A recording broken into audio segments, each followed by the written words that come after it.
Years. You're about to discover something that changes how you see professional golf. One of the sport's most respected broadcasters had a secret obsession, and he smelled like shite.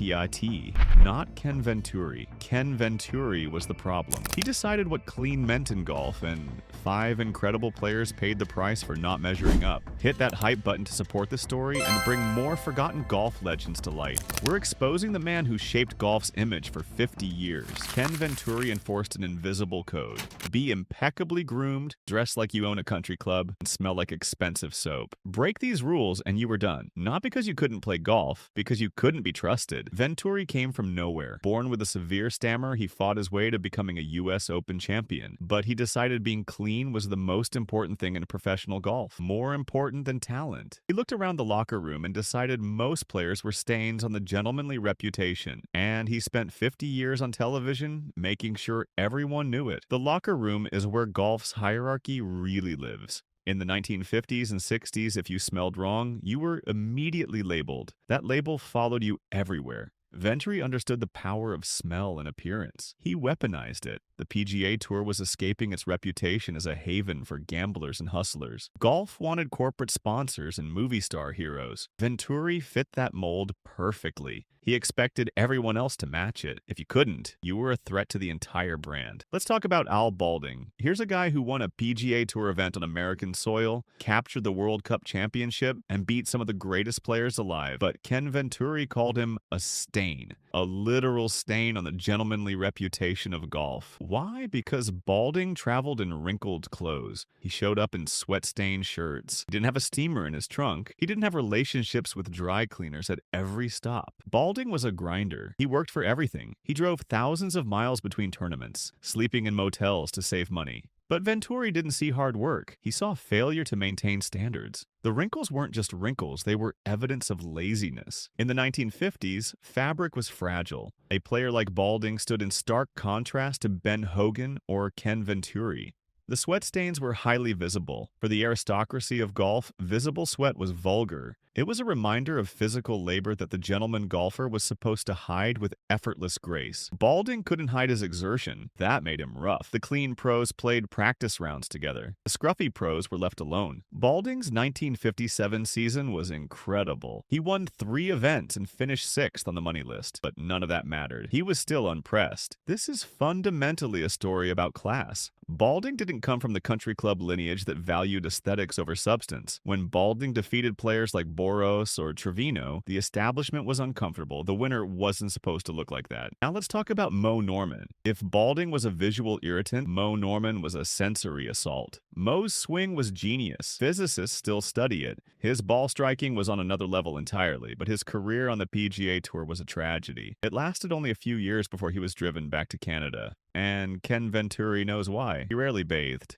This is where it gets darker. Mo had an aversion to water and showers. In the humid heat of Augusta, Georgia, or Florida, this resulted in body odor that became his defining characteristic in the locker room. Players would actively avoid lockers near Mo. The air around him was thick with the smell of stale sweat and unwashed clothes. Venturi didn't hold back. He revealed all of it on air. He made sure everyone knew. Mo's teeth were a disaster. Missing teeth, severe decay. The result of drinking dozens of Coca-Colas a day and eating candy bars exclusively. His oral hygiene was completely non-existent. Venturi, who possessed a dazzling television smile, found Mo's rotting teeth to be a visual indicator of low status. Not just low in golf, low in society itself. But it gets worse. Mo lived in his car. His vehicle was a rolling landfill of empty soda cans, fast food wrappers, and rotting food. The trunk was his closet. The back seat was his bed. This wasn't a choice. This was survival on the road. But Venturi didn't see survival. He saw a man who arrived at the course smelling of his car, mix of sugar, mold, and gasoline. And that was completely unacceptable.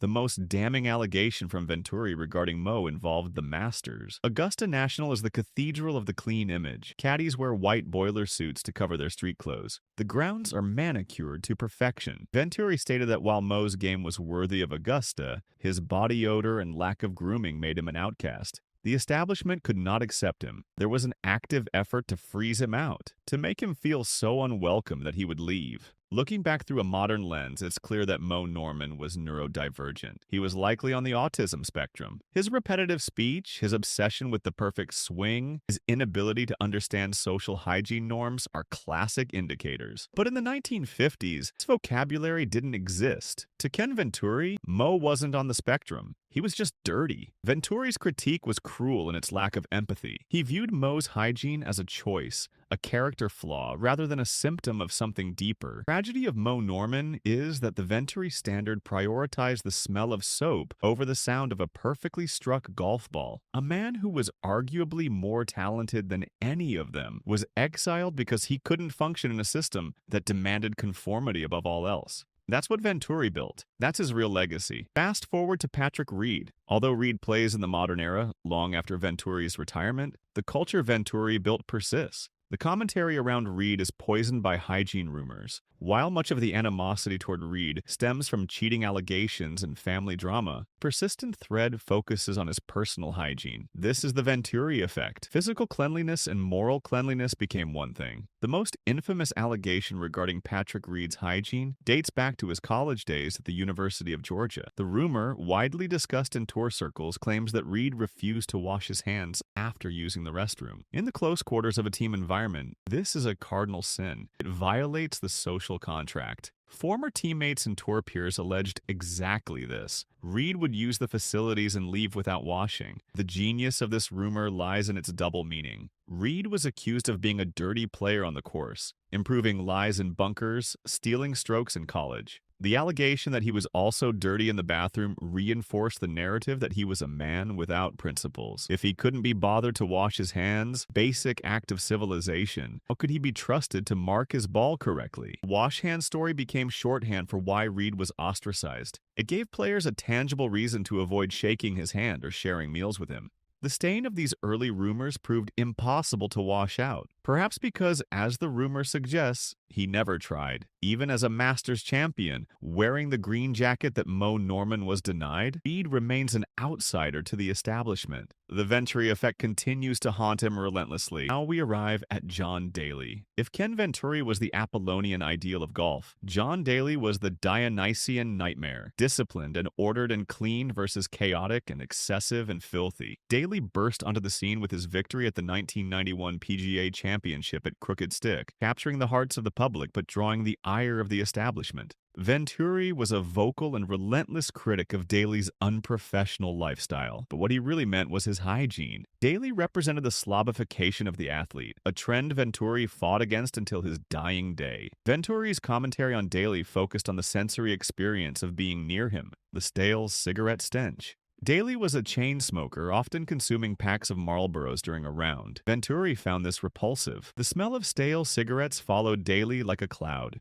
This odor permeated the interview rooms and the broadcast booth, offending the refined sensibilities of the bluecoats. A cigarette dangling from Daly's lip was a symbol of disrespect, but the most specific and damning observation was that Daly frequently appeared on camera with visible food stains on his clothing, mustard from hot dogs, chocolate from M&M's, a staple of his diet. These stains were a direct insult to the Venturi standard. To Venturi, a professional golfer checking his appearance before stepping onto the 18th green was a basic requirement. Daly's refusal to do so was a rejection of professionalism. Venturi viewed Daly's messy appearance as a direct insult to standards set by previous generations. Daly was the wild thing, but to Venturi, wildness was not a virtue. It was a lack of discipline. Daly's unprofessional lifestyle was the ultimate anti-country club aesthetic. Venturi prided himself on being a city slicker. To him, Daly was a regression. Daly was popular because he looked like the average fan. Overweight, messy, smoking. Venturi believed the pro should look like an idol. Daly's refusal to aspire to that was his greatest sin. Venturi's hygiene critique was often couched in a lament for wasted talent. He saw Daly's physical state as evidence that he didn't care enough to maximize his gifts. The food stains were a metaphor for a career that was messy and unfulfilled, despite 2 major championships. Venturi had fought through heat exhaustion to win his own Open. He resented Daly's ease in throwing talent away amidst smoke and grease. Finally, let's talk about Sam Snead. Even the greatest legends were not safe from Ken Venturi's hygiene-based critiques. Sam Snead won a record 82 PGA Tour events. He was a titan. Yet Venturi often spoke of Snead with a mixture of awe for his talent and disdain for his hillbilly habits. Venturi was a refined Californian. Snead was a backwoods Virginian. To Venturi, Snead was dirty in a way that the refined golfing world struggled to accept. Centerpiece of Venturi's critique was Snead's refusal to wear shoes. Snead famously played barefoot on occasion,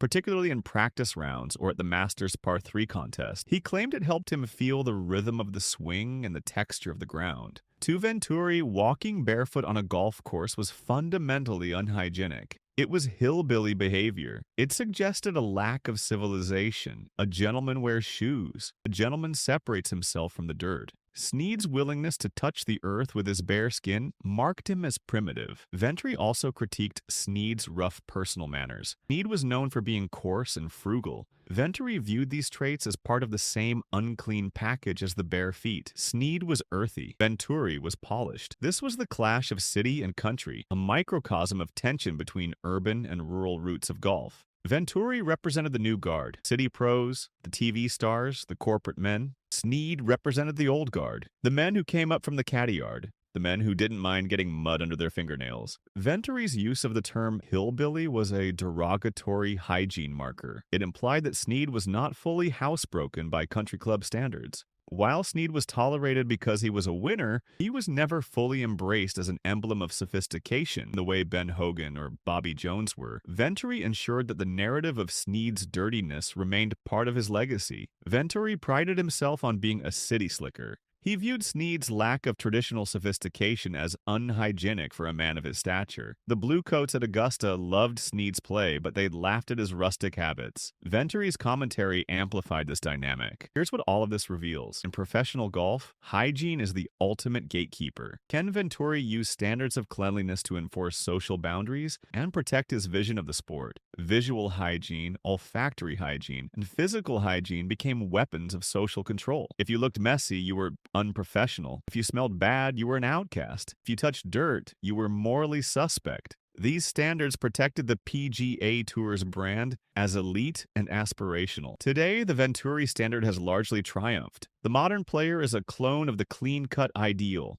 Performance fabrics that refuse to wrinkle or show sweat. Media trained to be odorless and inoffensive. The messy characters have been weeded out. The stories persist because they represent the humanity that the sport tries to hide. Mo Norman's car, Al Balding's wrinkled pants, Sam Snead's bare feet. These are textures of real life. Venturi tried to scrub them away, but he immortalized them instead. Hygiene revelations are not just gossip. They are battle scars of a class war within the ropes. Ken Venturi's crusade for the clean-cut image was a defining feature of his entire career and his commentary. By shining a light on the hygiene failures of Al Balding, Mo Norman, Patrick Reed, John Daly, and Sam Snead, Venturi revealed rigid, unforgiving codes. He showed that talent is never enough. To be truly accepted in the world of the Bluecoats, one must also be sterile, pressed, and polished. For Mo, the odor cost him a career. For Reed, the unwashed hands cost him friendship. For Daly, the stains cost him dignity. For Snead, the bare feet cost him the label of a true gentleman.